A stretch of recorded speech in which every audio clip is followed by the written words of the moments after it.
읽게 됩니다. 구약의 마지막 39번째 또 소선지서의 12번째 책입니다. 묵상의 주제가 나는 큰 임금, 나는 큰 임금 14절 말씀입니다. 우리 함께 읽습니다.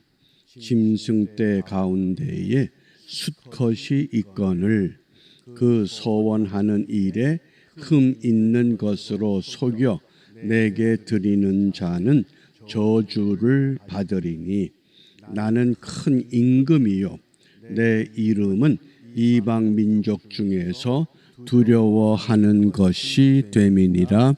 만군의 여호와의 말이니라. 아멘. 나는 큰 임금이다. 히브리 성경에서 멜렉 가돌아니 그럽니다. 멜렉은 왕, 또 가돌은 great 크다, 아니는 나는. 그래서 I am a great king 그러죠. 나는 큰 임금이다. 구약의 정치 제도는 왕정 국가가 아니라 신정 국가였습니다. 그런데 이스라엘 백성들이 가나안 땅에 들어와 정착하면서 주위 모든 나라들이 신정 국가가 아니라 왕정 국가로 세워져 있는 것을 부러워해서 선지자 사무엘에게 우리도 왕을 세워달라고 강청해서 하나님이 하는 수 없이 왕의 제도를 허락했습니다.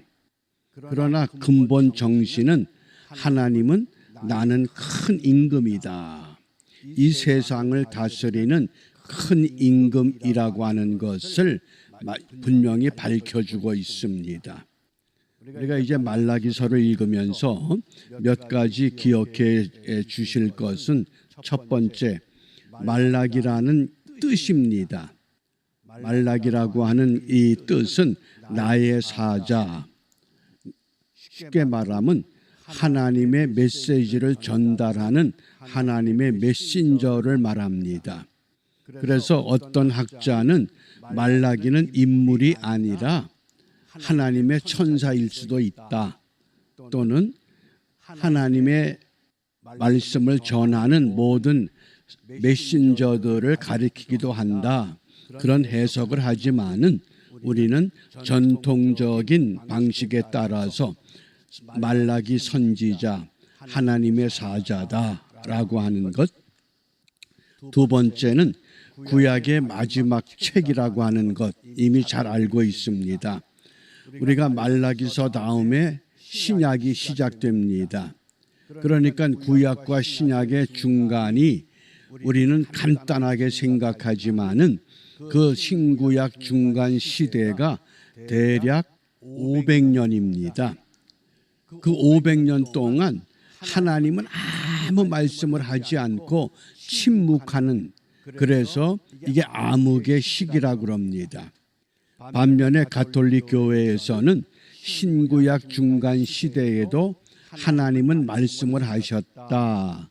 그래서 외경이라고 하는 것을 정경으로 취급을 합니다. 그러나 전통 기독교회에서는 이 외경은 하나님의 말씀으로 인정하지 않습니다. 그러니까 구약과 신약의 중간이 있었다고 하는 것. 그러면 이 말라기는 어떤 시대냐? 대략 기원전 432년, 450년 이렇게 잡습니다. 기원전 450년 같으면 한반도에는 어떤 상황이냐? 부여라고 하는 나라가 무너지기 직전의 시대입니다. 이 고조선의 이 부여라고 하는, 그러니까 우리 역사와 한번 이렇게 견주어 보면서 우리가 말라기서를 읽어가기를 바랍니다.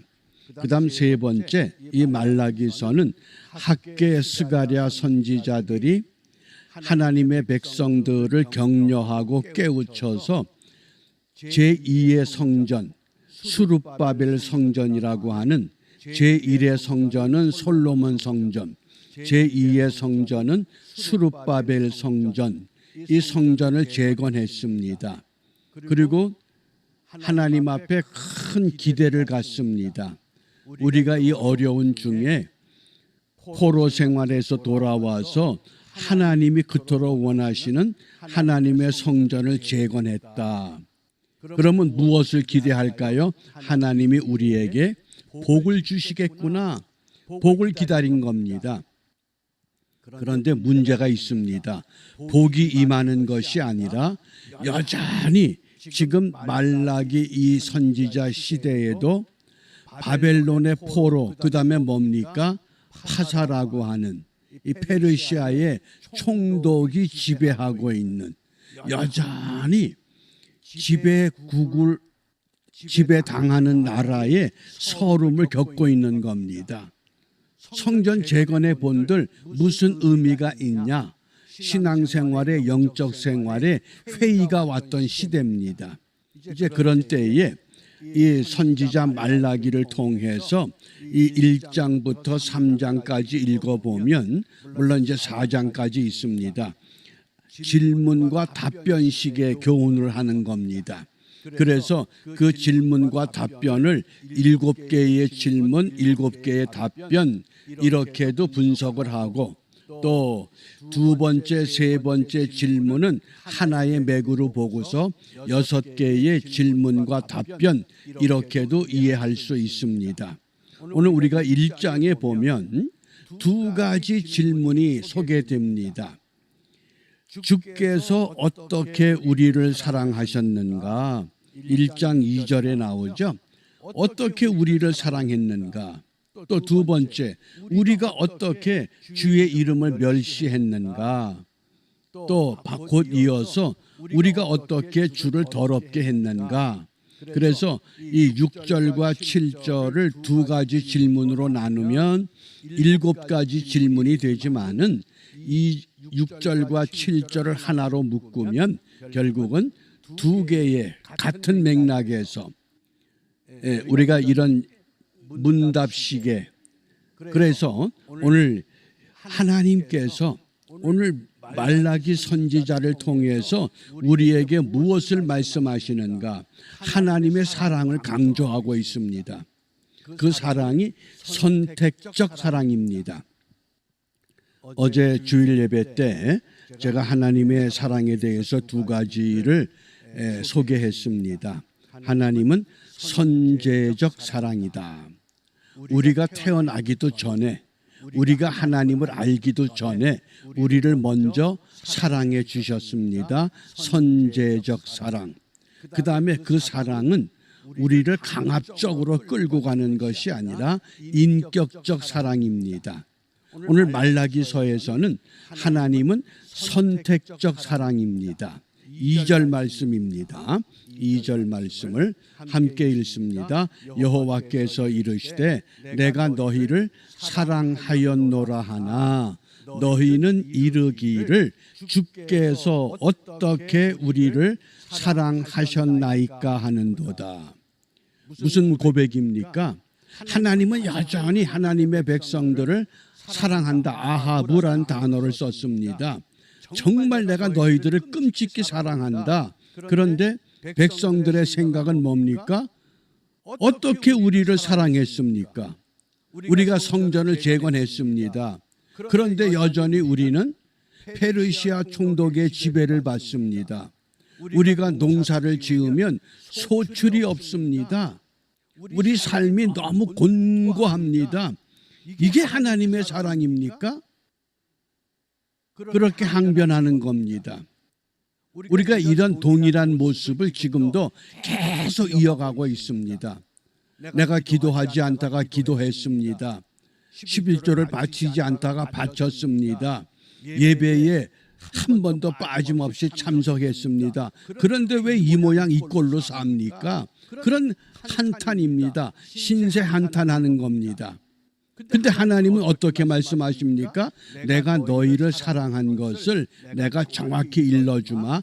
나 여호와가 말하노라. 에서는 야곱의 형이 아니냐? 그러나 내가 야곱을 사랑하였다. 무슨 말씀입니까? 우리가 세상의 법에 의하면 자연적인 우리가 제도를 따르면 당연히 형이 장자가 되고 장자의 복을 받는 건 마땅한 겁니다. 그런데 하나님은 그게 아니다. 내가 야곱을 선택했어. 야곱을 사랑했다. 이게 어떤 감정의 문제가 아닙니다. 하나님의 주권적인 선택을 말하는 겁니다. 우리가 다 야곱 같은 인생들입니다. 하나님 앞에 내세울 만한 게 뭐 있습니까? 우리가 말씀을 보면 야곱은 참 약삭빠른 인생입니다. 그런데 하나님은 야곱을 선택하셨다. 그게 사랑하였고 아합이라는 겁니다. 그런 사랑을 하나님이 내가 너희들을 그렇게 사랑했어. 확인이 되십니까? 하나님이 나 같은 사람을 사랑하셨대. 내 어떤 모습을 보고 사랑했느냐? 하나님 마음에 합해서 급족해서 사랑한 것이 아니라 하나님의 주권적인 선택에 의한 사랑이라고 하는 것 기억하시기 바랍니다.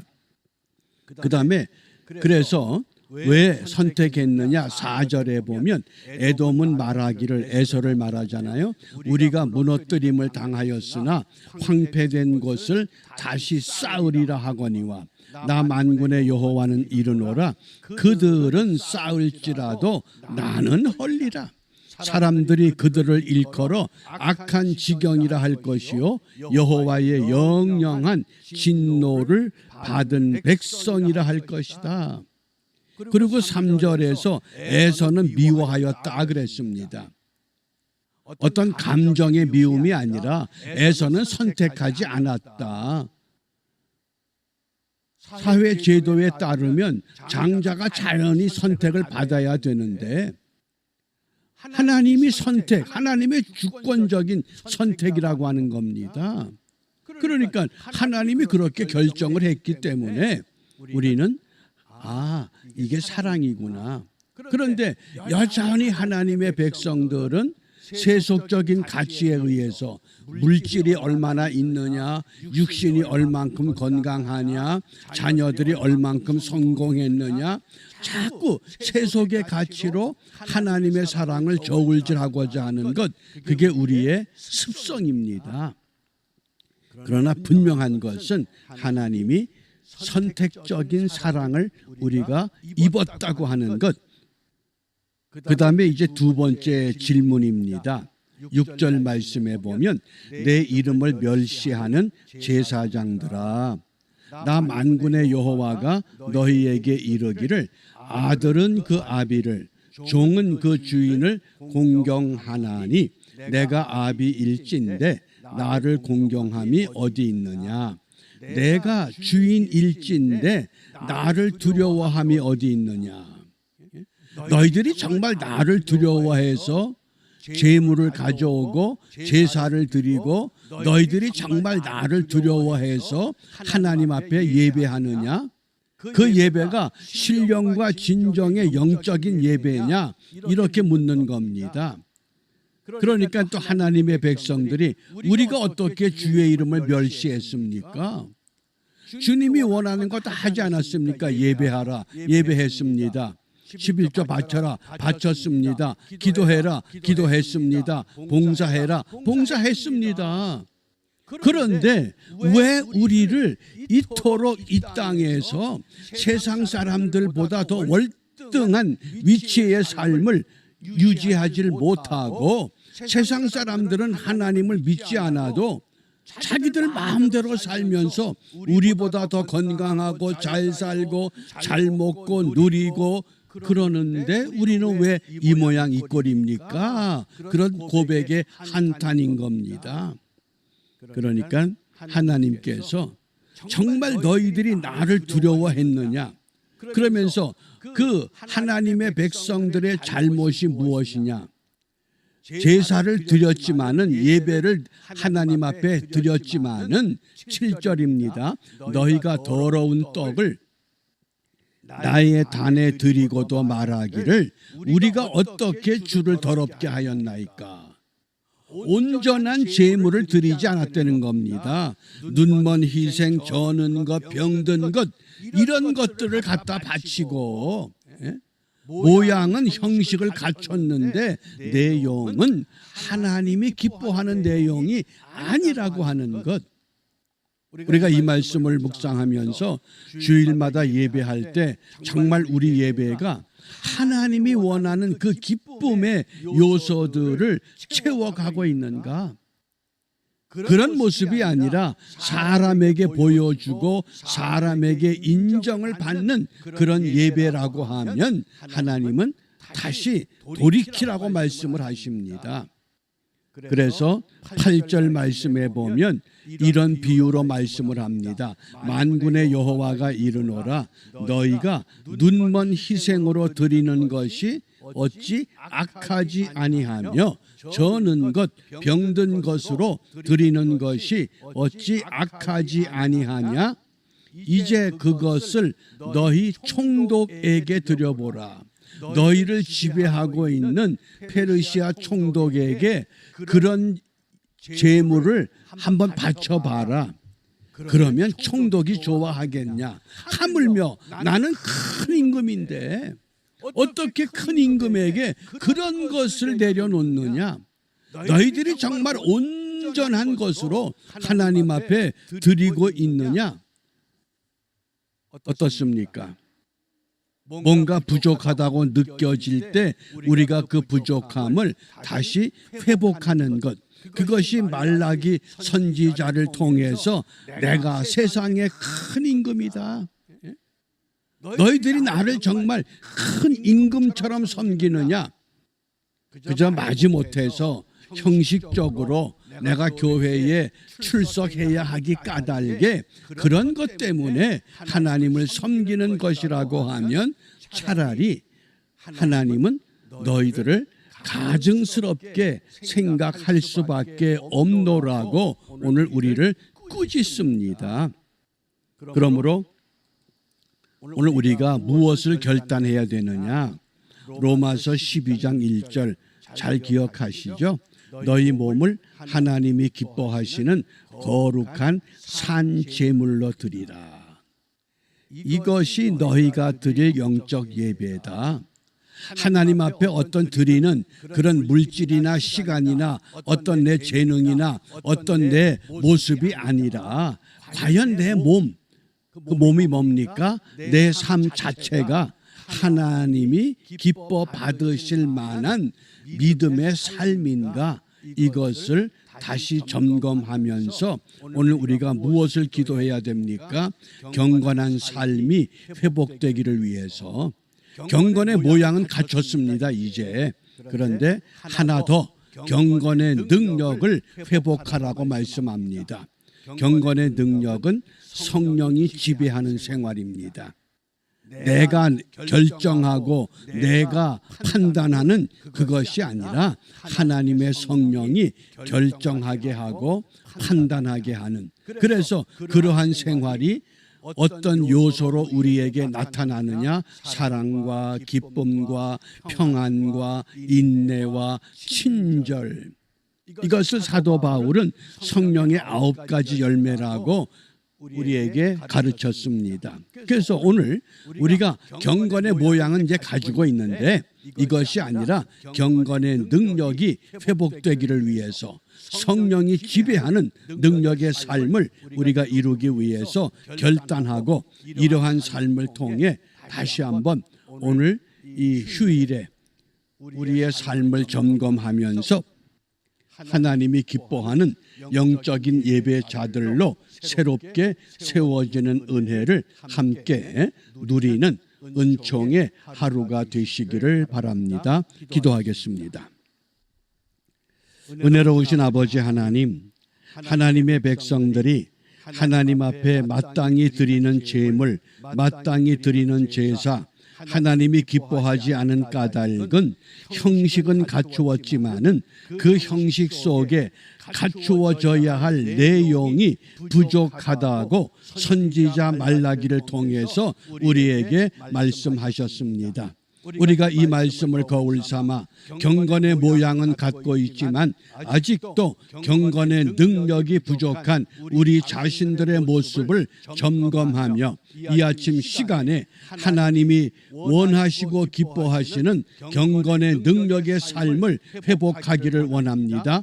약속하신 하나님의 보혜사 성령으로 우리 모두를 새롭게 하시고 다듬어 주셔서 하나님의 온전한 희생의 제물로 드려지는 기쁨의 삶을 누리며 살아가게 하시되 세속의 가치에 의해서 하나님의 사랑을 간음하고 하나님의 사랑을 저울질하는 어리석음이 우리 삶에 드러나지 않도록 주의 말씀으로만 우리가 붙잡혀 하나님 편에 서게 하여 주시옵소서. 예수님 이름으로 기도합니다. 아멘.